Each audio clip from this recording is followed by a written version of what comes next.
হেগেলের যে দার্শনিক, ভাববাদী দার্শনিক, এই অর্থে আমরা অরবিন্দ ঘোষকে ভাববাদী দার্শনিক বলতে পারবো না। অরবিন্দ ঘোষ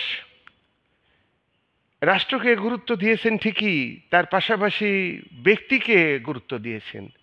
ব্যক্তির আত্মিক বিকাশ, ব্যক্তিত্বের বিকাশ, প্রতিভার বিকাশ, এইগুলোকে গুরুত্ব তিনি দিয়েছেন।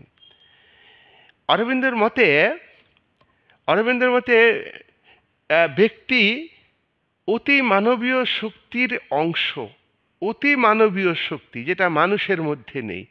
তাহলে এখানে একটা অলৌকিক ঐশ্বরিক শক্তির একটা অংশ হচ্ছে মানুষ, আর সেই মানুষের ব্যক্তিত্বের পরিপূর্ণ বিকাশ ঘটানোর সুযোগ দিতে হবে।